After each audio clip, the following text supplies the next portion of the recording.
नमस्कार दोस्तों, मैं सुरेंद्र प्रसाद मौर्य स्वागत करता हूं आपका अपने प्रोग्राम चाणक्य में।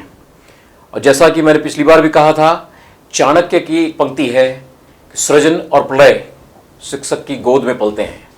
और आज हम मिलने वाले हैं ऐसे ही एक शिक्षक से, ऐसे ही शिक्षाविद से, रिफॉर्मिस्ट से, जिनकी गोद में रिफॉर्मेशन शिक्षा का नया स्वरूप पल रहा है, बढ़ रहा है। वह है founder director of Navrachna education सेवा ट्रस्ट। और वे इस एजुकेशन के अंदर विजन के साथ में काम कर रहे हैं कि करंट जो एजुकेशन सिस्टम है उसका रिफॉर्म किया जाए, रिफॉर्म डायलेक्टिकल टीचिंग मेथड के थ्रू, और स्टूडेंट कंसर्न के साथ में इसके अंदर फिर जो परिवर्तन लाना चाह रहे हैं। इनका और इनके उत्साह का परिचय देने के लिए सिर्फ इतना ही बताना काफी होगा कि इन्होंने उस स्कूल को खरीद लिया जिस स्कूल के अंदर इनके पिता पियून थे। और ये इंटरेस्टिंग, ये कहानी आपको जाननी है, समझनी है। आज इसी कहानी को जानने समझने के लिए मैं उनको बुलाना चाहूंगा कि please welcome mister Sandeep Brahmbhatt. Please sir, welcome sir. Thank you sir. Welcome sir. आपको मेरे स्टेज पर बुलाकर मुझे वाकई में बड़ी खुशी हो रही है कि आपने जिस विजन के साथ में काम कर रहे हैं, आप जिस विजन के साथ में आगे बढ़ रहे हैं, ये आने वाले समय में भारत का और गुजरात का भविष्य तय करेंगे। बिल्कुल welcome sir, please have a thank you.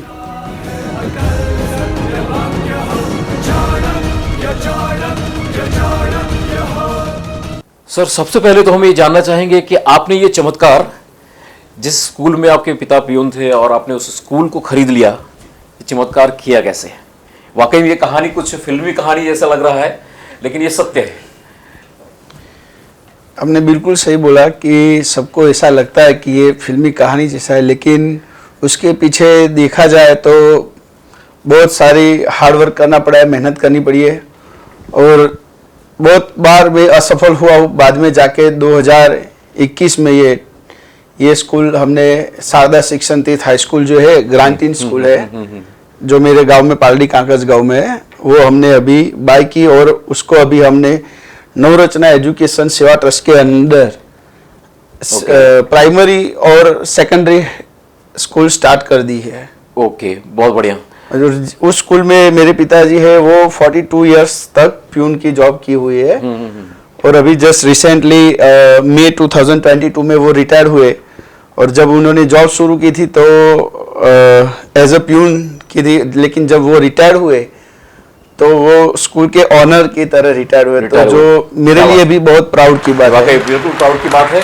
और ये एक चीज इंस्पायर करती है जबरदस्त, और लोगों को ये मोटिवेशन देगी। और मोटिवेशन, सबसे बड़ा मोटिवेशन मिलेगा आपके स्टूडेंट्स को। Yes, right. जब वो कहानी उनको पता चलेगी तो उन्हें भी जीवन में आगे बढ़ने के बारे में एक प्रैक्टिकल है ना, प्रैक्टिकल कहानी, प्रैक्टिकल जिनको देखने को मिलेगा कि हाँ ऐसा होता है, इट्स पॉसिबल। राइट। और पहला जो शिक्षा इन्होंने वहीं से स्टार्ट कर दी है, अपनी खुद की कहानी से। तो इनके विद्यार्थी वाकई में बहुत खुशनसीब हैं कि जिनको इनके जैसा रिफॉर्मिस्ट जो एजुकेशन के बारे में एक नई थॉट रखते हैं मिले हैं और प्लान करके आगे लेके जा रहे हैं। आपका गांव, आपने बताया था कि छोटा गांव है। yes. और वहाँ पर कुछ सामाजिक समस्याएं हैं जिनको yes. लेकर स्कूल में ड्रॉप आउट वगैरह होते हैं। yes. तो आपका कुछ इसी दिशा में भी काम स्टार्ट किया था आपने, और सबसे yes, पहले शुरुआत आपने कुछ क्लासेस से किया था, बता दीजिए। अगर मैं मेरी बात करूं तो मेरा गांव जो है पालड़ी काकज, वो अहमदाबाद से सिर्फ 15 किलोमीटर दूर है। जैसे कि वो 15 किलोमीटर यानी बहुत ज़्यादा नहीं कहलाया जाता है, बहुत पास में है, लेकिन फिर भी वो एजुकेशन रेशियो देखे तो बहुत कम है। एजुकेशन बहुत कम दिखाई दे रहा है गांव में। और बहुत सारे बच्चे जो है वो ड्रॉप आउट कर लेते हैं। अच्छा। हाँ, तो मेरे जो ग्रेजुएशन है उस टाइम में बीमार हो गया था स्मॉल पॉक्स के कारण। तो उसी टाइम मेरा 1 ईयर का गैप हो गया बीच में। अच्छा। तो उसी टाइम में 1 साल पूरा घर पे रहा। तब मेरे आसपास जो है वो बहुत सारे ओबीसीज के बच्चे हैं जिनके पास एजुकेशन लेना चाहते हैं, लेकिन उनको मिल नहीं पाता, अच्छे टीचर नहीं मिलते। ओके, तो मतलब आपकी बीमारी दरमियान आपने इसको नोट किया? हाँ, तो उसी टाइम सब पेरेंट्स में 1 साल घर पे बैठा रहा, कुछ जॉब और थी नहीं और बीमार था, इसलिए पढ़ाई भी रुक गई थी मेरी। तो उसी टाइम कुछ पेरेंट्स ने आके मुझे मिले और बोले कि आप अभी घर पे हो, जब तक आपका आगे पढ़ना शुरू नहीं होता, तब आप हमारे बच्चों को कुछ पढ़ाओ, कुछ सिखाओ, और अगर आपका उसको कुछ चार्जेस चाहिए तो हम आपको वो पे करने के लिए तैयार हैं। हाँ। लेकिन मेरा और मेरे पापा का है वो स्टूडेंट के प्रति थोड़ा कंसर्न है कि हम इस गांव में रहकर हमारी फाइनेंशियल कंडीशन मैंने देखी हुई है कि बहुत वीक थी। पापा स्कूल में प्यून थे और उसके सिवा उनकी सैलरी के सिवा कुछ इनकम सोर्सेस हमारे थे नहीं। जी जी। तो उसमें पूरा घर चलाना और साथ में पढ़ाई फीस पे करनी और सब पापा के लिए बहुत मुश्किल हो रहा था। जी। फिर भी उन्होंने हमें पढ़ाया लिखाया, हम दोनों भाइयों को। तो उसी कंडीशन को देखते हुए मैंने देखा कि हमारी इतनी फाइनेंशियल कंडीशन है और उसके कारण जो भी दिक्कत हो रही है पढ़ने में, हाँ, ठीक ठाक कंडीशन होने के बावजूद दिक्कत हो रही है, तो दूसरों बच्चों को कंडीशन मैंने देखी है कि उनके बच्चे, वो उनके जो पेरेंट्स है वो खेडूत है या मजदूर वर्ग है, लेबरर है ज्यादातर। सही बात है। तो उनकी इनकम तो हमारे से भी कम थी, तो उनके बच्चे क्या करेंगे। जी जी। ये जो था वो मुझे थोड़ा अंदर से फीलिंग आ रहा था कि उनके लिए कुछ करना है।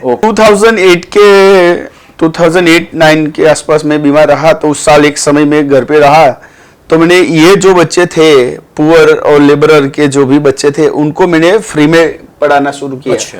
5-6 बच्चे को मेरे घर पे बुलाया और उनको पढ़ाना शुरू किया मैंने, और धीरे धीरे ऐसे करके मैंने फिर घर पे ही क्लासेस शुरू किए और जिनको मैंने नाम दिया दीप ग्रुप क्लासेस। अच्छा, दीप क्लासेस।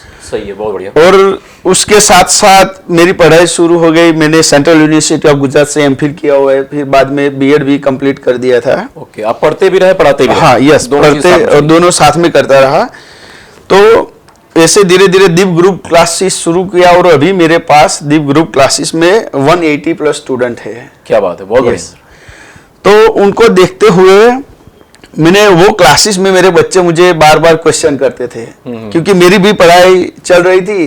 तो सर आप कहाँ जाके रुकेंगे, क्या करना है, आप क्या सोच रहे हैं, आपको क्या करना है। ये देखिए, ये नई जनरेशन है। हाँ, बच्चों को ऐसा हो रहा था कि आप क्या करेंगे, आप क्या बनना चाहते हैं। अच्छा, ये चीज मैं नोट कर रहा हूँ। यस। अगर बच्चों ने ये क्वेश्चन पूछा है आपसे, यस, तो कहीं ना कहीं बच्चों का आप जो कह रहे हैं 2 वे कम्युनिकेशन, यस, तो वो हो रहा था तभी वो पूछ पाए। यस।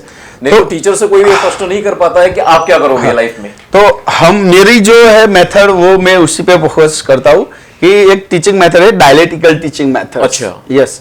और उसके फाउंडर है सोक्रेटिस, जो फिर उसके बारे में बहुत सारे फिलोसोफर्स और एजुकेशनिस्ट जो है उन्होंने बात की हुई है कि जो भी एजुकेशन सिस्टम है अपनी वो वन वे चल रही है, स्पेशली गवर्नमेंट स्कूल और उसमें कि बच्चों को ज्यादातर क्वेश्चन करने की अनुमति नहीं देते हैं और या फिर उनको डराया जाता है, जिज्ञासा नहीं होती है, और बच्चे टीचर को क्रिटिक नहीं कर पाते कि टीचर को ऐसा कैसे बोल सकते हैं, ऐसा रहता है। बराबर। तो मैंने वो देखा और हमने जितना पढ़ा लिखा है उसमें मैंने डायलेक्टिकल एजुकेशन जो टीचिंग मेथड थी उसके बारे में मैंने पढ़ा हुआ था कि अगर एजुकेशन क्वालिटी आपको इम्प्रूव करनी है तो वो 2 वे होना चाहिए। और वो 2 वे यानी कि डायलेक्टिकल टीचिंग मेथड है, जिसमें टीचर जो भी पढ़ाते हैं उसको भी बच्चे भी फिर क्वेश्चन करते हैं, उनको जिज्ञासा होती, कुछ पूछना है पूछ सकते, कुछ क्वेश्चन है, तो उनको एक डर नहीं रहता। और जो स्कूल का और क्लास का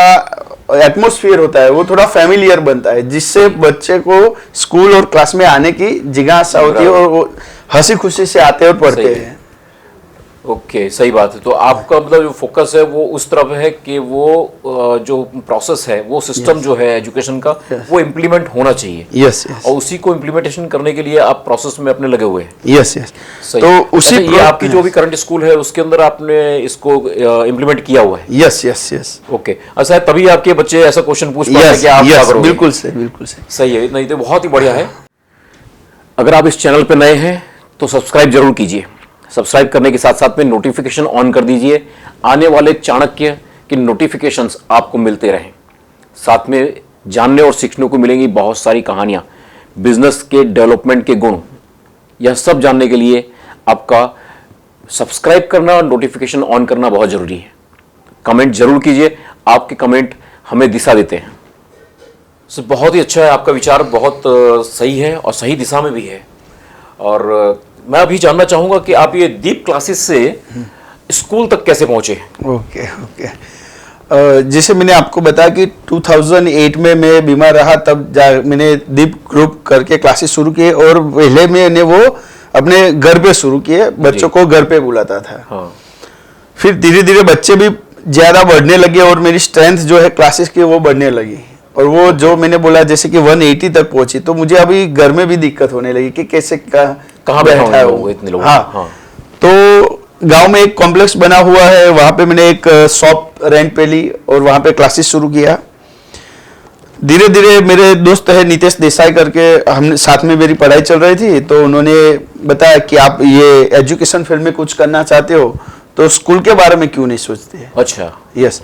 तो मैंने घर पे भी पापा से बात की कि मुझे ऐसा अभी देखिए हमें एजुकेशन में ही कुछ करना है, और मेरे पापा ज़्यादा पढ़े लिखे नहीं थे लेकिन स्कूल में जॉब कर रहे थे, तो सब टीचर को और सबको देखा, उनकी फैमिली को देखा, वेल एजुकेटेड फैमिली को देखा।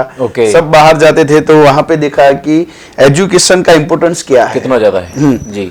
तो उनको भी वो पता था, तो इसीलिए हम दोनों का जो थॉट्स है और जो करना चाहते थे वो सेम वे में जा रहे थे।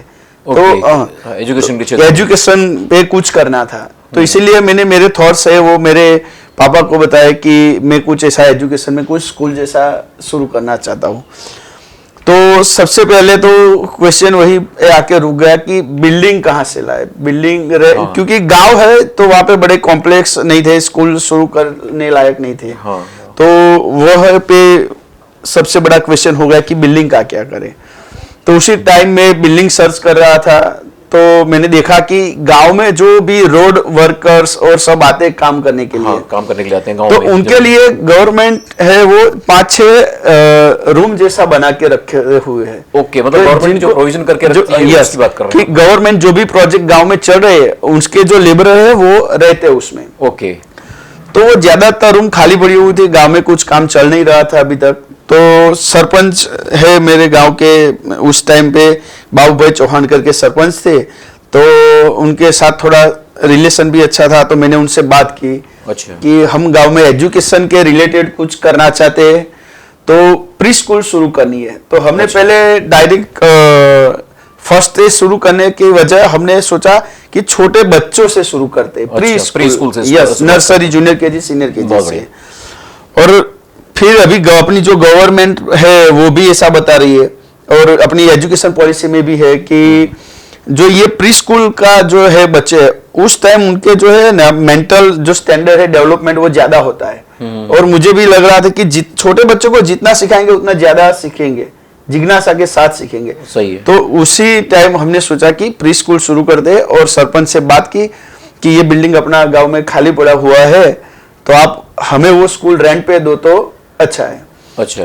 तो गांव के बच्चे के लिए कुछ अच्छा कर रहा था, और सरपंच ने सोचा कि चलो भाई अच्छा कर रहा है कोई, तो हम उनको सपोर्ट करते हैं। सही बात है, देखो नेक इरादे के साथ में लोग जुड़ जाते हैं। Yes yes yes.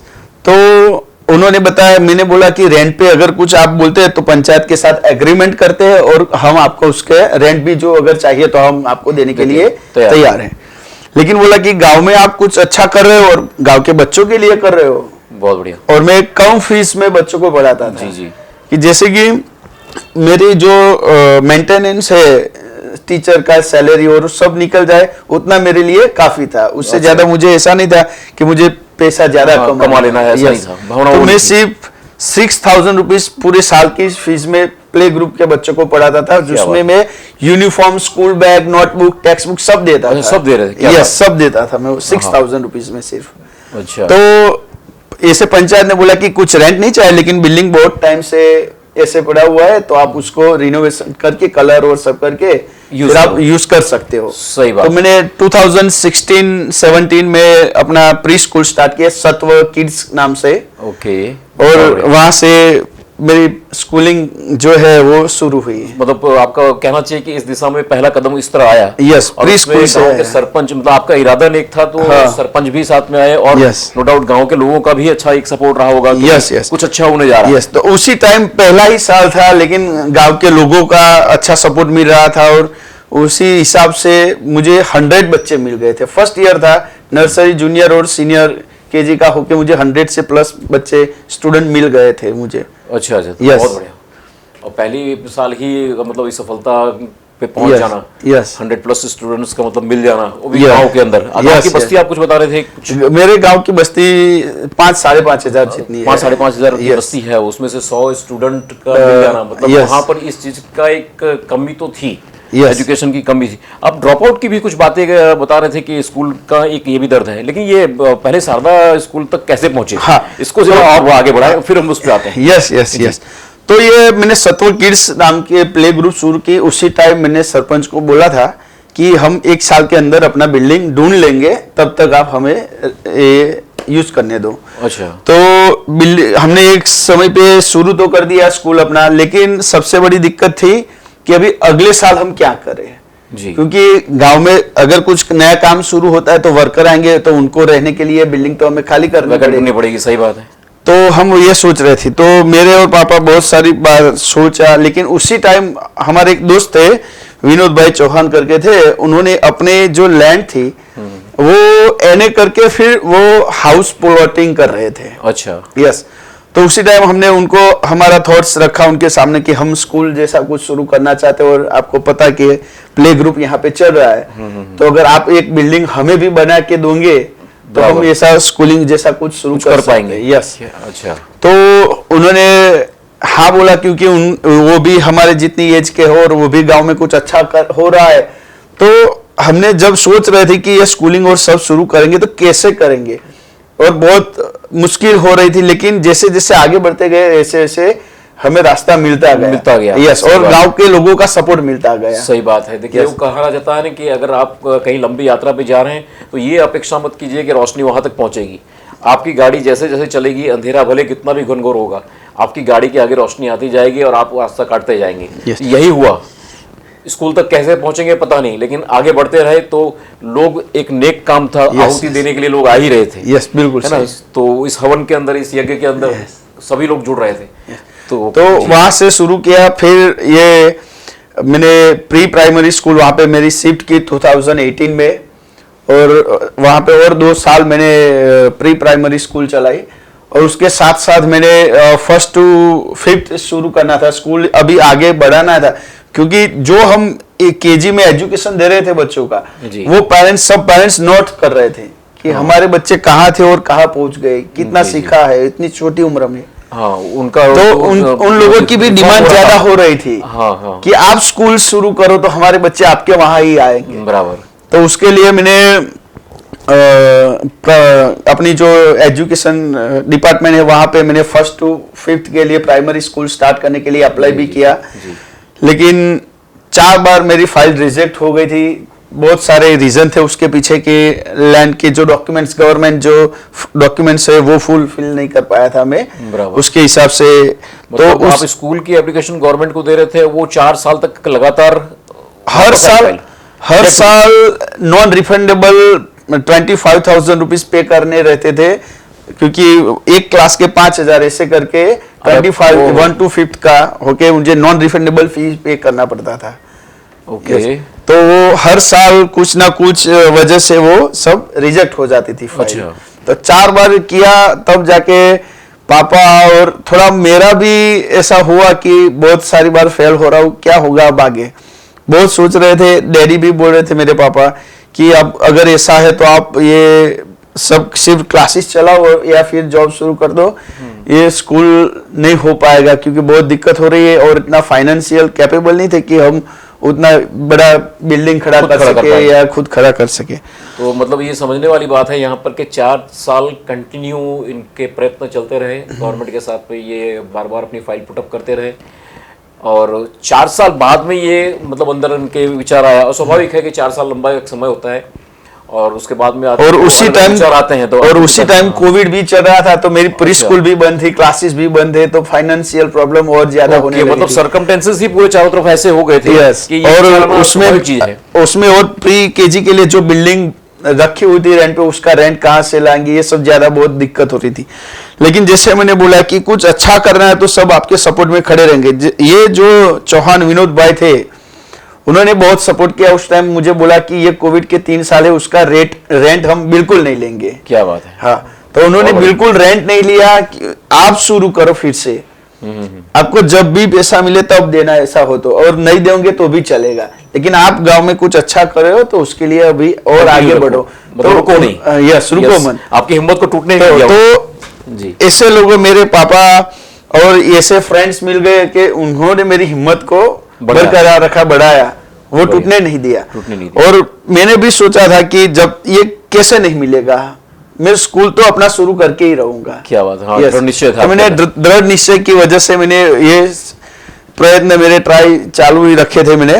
और उसी दौरान मेरे पापा जिस स्कूल में जॉब करते थे, शारदा शिक्षण तीर्थ हाई स्कूल है, जो वहां पे 6 to 10 है, जिसमें 6 to 8 है वो प्राइमरी सेक्शन सेल्फ फाइनेंस है। अच्छा। और 9 और 10 है वो ग्रांटिंग स्कूल है। ओके। यस, तो गांव में क्या होता था कि ये स्कूल जो है वो 42 ईयर्स से रनिंग है, शारदा शिक्षण तीर्थ हाई स्कूल है। Okay. वो 42 ईयर्स से रनिंग है, लेकिन अभी तक हमारे गांव में 11th और 12th की स्कूल शुरू ही नहीं हुई थी। अच्छा। यस, तो जो जिसे भी पढ़ाई करनी है वो आगे जाके अहमदाबाद आना पड़ता था 20 किलोमीटर दूर, या फिर बारेजा या जैतलपुर 20 किलोमीटर दूर जाना पड़ता था। ओके। और हम भी ऐसे जाते थे, तो हमें पता है कि इतना लंबा ट्रैवलिंग करके रोज स्कूल 10 to 5 जाना, और बहुत सारी दिक्कतें होती थी। बिल्कुल बिल्कुल। तो मैंने सोचा कि अगर ये 9 और 10 जो स्कूल है, वो भी अगर ये उनके जो फाउंडर है डॉक्टर श्रीधराचार्य शास्त्री जी है जी,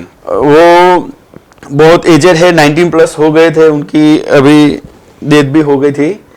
तो उनको उनकी प्रॉपर्टी सेल करनी थी, क्योंकि फिर उनके जो उनके ट्रस्ट के अंदर जो भी टेम्पल और सब रनिंग थे, उनको मेंटेन करने के लिए इनको ये स्कूल वाली लैंड जो है वो सेल करनी थी।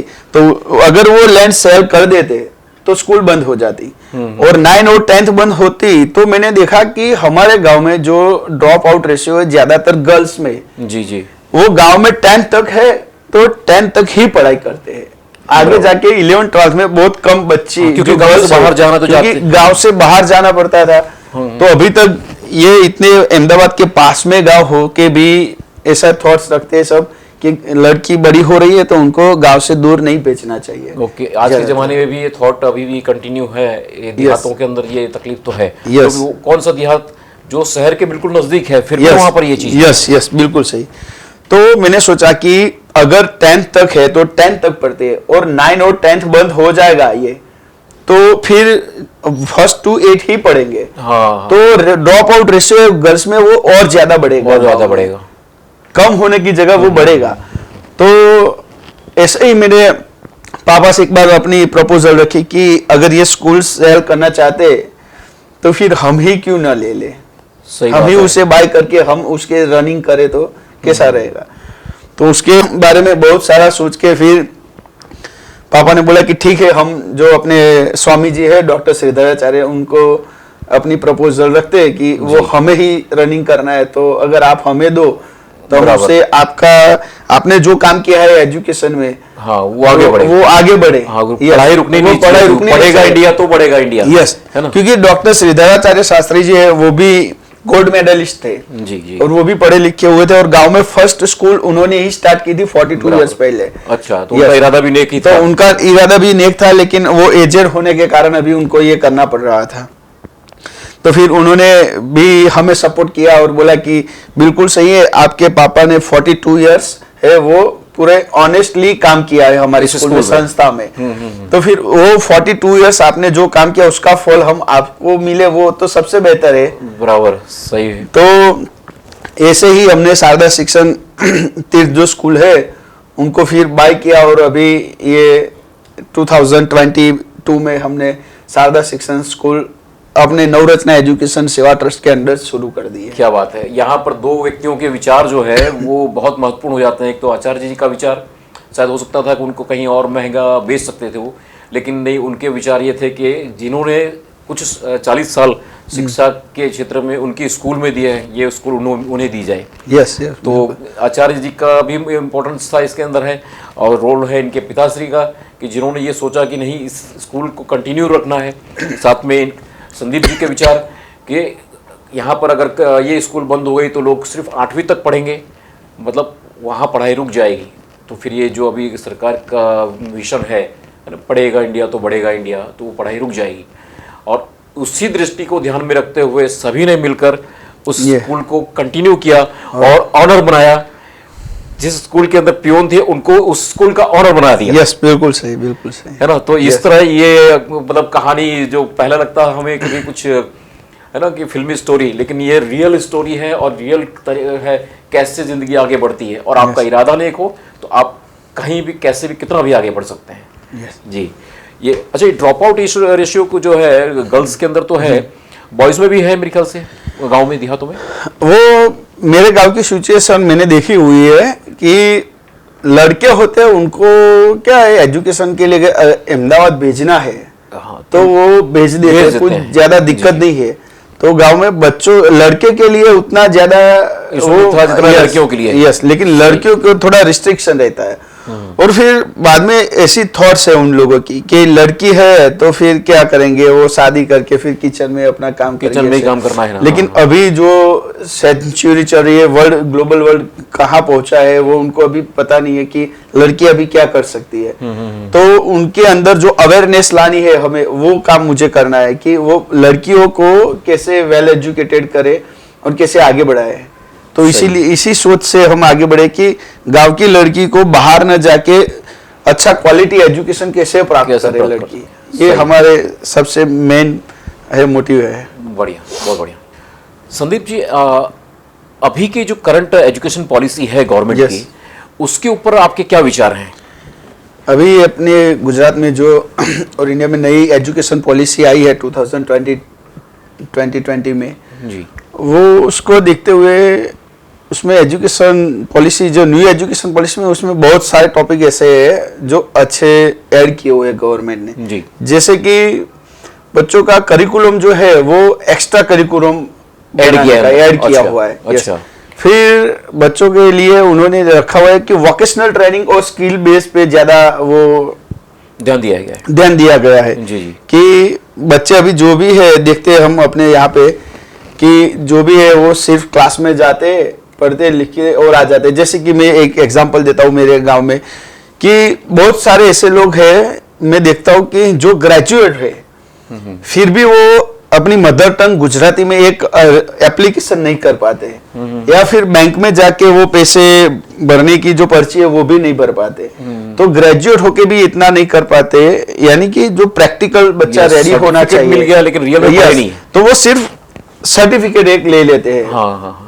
लेकिन उनको जो प्रैक्टिकल और स्किल डेवलप करनी चाहिए वो नहीं हो पाती। ओके। तो अभी अपनी गवर्नमेंट ने भी इस पे फोकस किया हो कि बच्चों को ज्यादा से ज्यादा वोकेशनल ट्रेनिंग दी जाए और उनकी स्किल डेवलप की जाए। अच्छा। और उसके अलावा उन्होंने है जो वो मल्टी डिसिप्लिनरी जो है ना एजुकेशन, उस पर ज्यादा ध्यान दिया हुआ है कि कोई अगर आर्ट्स से हो और कॉमर्स का कुछ सब्जेक्ट कॉमर्स का है और आर्ट्स का साइंस है, वो अभी ऐसा नहीं रहेगा। मल्टी डिसिप्लिनरी, बच्चों को जिसमें इंटरेस्ट है वो उस पर ज्यादा भार देने का है। सही है। जो बच्चे उनको जिसमें इंटरेस्ट है उस हिसाब से उनको स्किल डेवलप की जाए, मतलब क्वालिटी जो एजुकेशन है वो इम्प्रूव किया जाए। यस बिल्कुल। और क्रेडिबिलिटी भी एक लाएगी। तो अपनी जैसे कि ये जो अपनी एजुकेशन पॉलिसी है उसमें और एक ऐड किया हुआ है कि जो क्वालिटी है एजुकेशन की उस पे ज्यादा भार दिया हुआ है कि क्वालिटी ऑफ एजुकेशन दी जाए, उनकी क्वालिटी अच्छी की जाए। और उसके लिए उनको टीचर्स जो है उनके लिए भी अलग अलग से रखा हुआ है कि जैसे कि टीचर्स को अपने एक ट्रेनिंग प्रोग्राम रखा जाए कि बच्चों को कैसे पढ़ाया जाता है। आज के न्यूज़पेपर में भी है एक कुछ इसी बारे में कि टीचर्स को ट्रेन किया जाए ताकि स्टार्टअप्स ज्यादा स्टार्ट हो सकें। यस। तो ये जो टीचर है उनको बच्चे के साथ कैसे डायलेक्टिक मेथड जैसे, और हम भी जो मेरा ग्रुप है पूरा फ्रेंड सर्कल सब एमफिल पीएचडी किया हुआ है और सब वेल एजुकेटेड है और सब ही एजुकेशन में काम करते हैं। तो हम भी ऐसा सोच रहे कि जैसे हमें जितना पढ़ा है और हमें मालूम है वो सभी स्कूल में जाके हम एक ट्रेनिंग सेशन रखे। अच्छा। जैसे टीचरों को पता चले कि बच्चों को कैसे पढ़ाते हैं, क्या करते हैं, जैसे कि उसको स्कूल आने में इंटरेस्ट हो। ओके। और वो स्कूल हंसते आए और पढ़े अच्छे से। सही बात है। यस। तो उसी पे भी अभी ध्यान दे रहे। फिर वो ये जो एजुकेशन पॉलिसी है उसमें क्रेडिबिलिटी की बात की हुई है। अच्छा। और गैप ऑफ इम्प्लीमेंटेशन, यानी कि ये जो एक्चुअल पढ़ाई में Actual और drop- प्रैक्टिकल लाइफ में Yes, इम्प्लीमेंट yes. कैसे हो दोनों का Yes, बीच yes. में है ना, वो कहीं Yes, yes. इस पॉलिसी में वो ऐड किया गया है। यस यस यस यस बिल्कुल सही। सही, गैप ऑफ इम्प्लीमेंटेशन। Yes. तो एक्चुअल गवर्नमेंट इस बात का बहुत बारीकी से अध्ययन कर रही है कि जो पढ़ाई प्रैक्टिकल जीवन में काम में आती है वैसी होनी चाहिए, वो गैप खत्म होना चाहिए कि पढ़ाई स्कूल तक रह जाती है, प्रैक्टिकल लाइफ अलग है। वो एक सिर्फ डिग्री की तरह रह जाती है, डिग्री एक तरह रह सर्टिफिकेट जाती की है। तरह हाँ। रह जाती है। इस गैप को खत्म करने के लिए यस यस ये पॉलिसी बनी हुई है और स्किल पे ज्यादा ध्यान दिया हुआ है, गवर्नमेंट ने बार दिया हुआ है इसीलिए। सही बात है। तो एक्चुअली ये देखिए, ये बहुत पहले हो जाना चाहिए था, लेकिन गुजराती में कहावत है, जागे त्याथी सवार, Yes. जागे तभी से सवेरा। तो उस हिसाब से जब भी ये शुरुआत हुई है बेहतर हुई है, बहुत अच्छा है। गवर्नमेंट की इस पॉलिसी के कारण Yes. आने वाले सालों में, आने वाले वर्षों के अंदर हमको इसके परिणाम देखने को यस मिलेंगे। उसके कारण क्या है कि बेरोजगारी जो है वो घटेगी, सबको यस यस सबको जॉब मिलेगी। यस। और स्किल बेस पे होगा तो ज्यादा अच्छा रहेगा इसीलिए। अभी रिसेंटली मेरे एक मित्र जो इसी क्षेत्र में है, शिक्षा के क्षेत्र में, बता रहे थे कि अभी जो college pass out third year होने के बाद में निकलते हैं, थर्ड ईयर फोर्थ ईयर के बाद में जब बाहर निकल रहे हैं, तो उनको 10 दिन का सेशन दिया जा रहा है। यस और 10 दिन का सेशन यही है गैप खत्म करने का। Yes. उनको प्रैक्टिकल लाइफ के बारे में बताया जा रहा है। 10 दिन का सेशन स्पेशल लेने के बाद ही उनको सर्टिफिकेट अलॉट कर रहे हैं। ओके तो ये एक नया इम्प्लीमेंटेशन शायद इसी पॉलिसी के तहत हो रहा है। यस यस बहुत बढ़िया पॉलिसी ये। अगर ये पॉलिसी है उसको जो हम इम्प्लीमेंट करते हैं और उसको उसी तरह अगर हम आगे बढ़ते तो इंडिया का फ्यूचर बहुत ब्राइट है। इसीलिए शायद पुतिन ने कहा होगा कि अभी रिसेंटली मैंने पढ़ा था कि पुतिन ने कहा था कि इंडिया का फ्यूचर है वो बहुत ब्राइट है। जी जी, इंडिया और इंडिया में देखा जाए तो 2030 तक यंगेस्ट लोग यहाँ पे ज्यादा होंगे। यस सही है। तो तो सिर्फ यंग नहीं है, अब साथ साथ में थॉट्स भी यंग हुए। यस यस बिल्कुल सही। विचार भी तो हम उसको हैं। कैसे यूज कर सकते हैं? अगर हम ड्रॉप आउट रेशियो कम करेंगे तो क्या होता है, वो ज्यादा होने से अपने जो ह्यूमन रिसोर्सेस है, गवर्नमेंट के जो रिसोर्सेस वो वेस्ट हो जाते हैं। जी जी, सही तो बात। अगर उसको वो ज्यादा से ज्यादा वेस्ट न होके पढ़ाई आगे जाके देश के लिए कुछ कर सके अच्छे से, तो वो रिसोर्सेस जो है उनको वेस्ट नहीं गया ऐसा सही कह बात सकते है। हैं। इसलिए और देखिए, गवर्नमेंट तभी सफल हो पाएगी जब संदीप जी जैसे विजनरी लोग साथ में होंगे और इस रिफॉर्म को आगे बढ़ाने वाले लोग साथ में होंगे। Yes, तो बिल्कुल। शिक्षा को बिल्कुल रिफॉर्म करने वाले लोग नए विचारों के साथ में आए, तभी ये चीज़ इंप्लीमेंट हो पाएगी। इस नई पॉलिसी को लेकर संदीप जी आपका क्या विजन है? अभी जैसे कि हम देखते हैं कि डिजिटलाइजेशन ज्यादा हो रहा है और एजुकेशन में भी ज्यादा से ज्यादा एप्लीकेशन आ रही है, वीडियोस और ये सब देख रहे जी हैं। बिल्कुल। तो मैंने देखा था कोविड के टाइम मेरे गांव में जो है वो जैसे सब स्कूल ऑनलाइन पढ़ा रही थी, जी। लेकिन ज्यादातर बच्चे ऑनलाइन नहीं पढ़ते थे। जी तो उसमें कुछ हमें रिफॉर्म कर सकूं और बच्चों को कर सकूं, डिजिटलाइजेशन पे ला सकूं। अच्छा। यस तो इसी वे में मैं आगे बढ़ रहा हूँ और अभी मैं अगले साल अभी काम शुरू है मेरा कि मेरे स्कूल की खुद की एक ऐप लॉन्च करे, जैसे बच्चे स्कूल में जो पढ़ते हैं वो ही जाके फिर रिवीजन करके घर से अच्छे से पढ़ाई कर पढ़ पाए। सके। और क्या अगर कुछ उनको क्वेश्चन है तो दूसरे दिन आके स्कूल में टीचर्स को प्रॉब्लम सॉल्व आउट कर सके। इसीलिए क्या बात है। तो हम उस पे करें। और दूसरा कि हमारे गांव में जैसे मैंने बोला था कि 11th और 12th नहीं है, तो उसमें भी हम आगे बढ़ रहे हैं कि अगर आगे कैसे 11th और 12th शुरू कर सके। जैसे जो लड़कियां हैं वो ज्यादातर बाहर जाने से डरती है और नहीं उनके पेरेंट्स मुकल भेजते, तो वो उनको कैसे भेजे स्कूल पे, और गांव में होंगे तो ज्यादा से ज्यादा कम से कम 12th तक तो पढ़ ही पाएंगे। बहुत बढ़िया। डिजिटलाइजेशन जो है समय की अभी मांग है और उस मांग के अनुसार चीज़ों को बदलना जरूरी है। यस बिल्कुल और आप सही। उसी दिशा में जा रहे हैं और ऐप भी डेवलप कर रहे हैं, तो ये बहुत ही अच्छी बात है। Yes. समय के साथ ताल नहीं मिलाएंगे तो पीछे रह जाएंगे। यस यस बिल्कुल। इसीलिए हम ये डिजिटलाइजेशन के और एक कंप्यूटर लैब भी शुरू करने जा रहे हैं अभी। चलिए, बहुत बढ़िया, बहुत बढ़िया सर। वो आपको हमारे चैनल पे ये प्रोग्राम कैसा लगा? अगर आप हमारे चैनल पे पहले तो नए हैं तो सब्सक्राइब जरूर कर लीजिए, नोटिफिकेशन ऑन करना मत भूलिएगा, साथ में कमेंट कीजिए कि ये आपको विचार, संदीप जी के विचार क्या लगे और हमारा ये प्रोग्राम कैसा लगा, हमें क्या क्या सुधार करनी चाहिए, हमें क्या क्या प्रश्न पूछने चाहिए, ये आप ज़रूर अंदर इस कमेंट में बताइएगा, ताकि हमारी हिम्मत और बढ़े और हम कुछ नया कर पाएँ, कुछ नया दे पाएँ और हमारा जो विज़न है उसमें हम आगे बढ़ पाएँ। संदीप जी, हमारा एक सिस्टम रहा है, यहाँ का एक रिवाज है कि जब हम Yes. प्रोग्राम को विराम देते हैं Yes. तो एक डायलॉग है हमारा जो हम लोग कहते हैं और प्रेरणादायक है, वो जवानी जवानी नहीं जिसकी कोई कहानी ना हो, उसे हमारे गेस्ट बोलते हैं उनके स्टाइल में। Okay. तो ये डायलॉग आपसे मैं चाहूंगा कि आप बोलिए आपके स्टाइल में कि वो जवानी जवानी नहीं जिसकी कोई कहानी ना हो। यस यस, जैसे आपने बोला कि अभी आपने देखा कि ये मेरी जवानी में ये कहानी लिखी हुई है, अभी ये स्कूल और ये सब शुरू किया है, तो वैसे सुरेंद्र प्रसाद जी ने बोला कि ये जवानी जवानी नहीं जिसकी कोई कहानी ना कहानी हो। ना और आपकी हो। कहानी तो जबरदस्त कहानी है, वाकई में प्रेरणादायक कहानी है, एक जबरदस्त कहानी संदीप जी ने बनाई है। और आप लोगों की भी एक कहानी होनी चाहिए, जिंदगी में कुछ ऐसा करो कि जाते वक्त अफसोस ना रह जाए कि हम कुछ कर सकते थे, हमने कुछ किया नहीं। खुश रहो, तरक्की करो।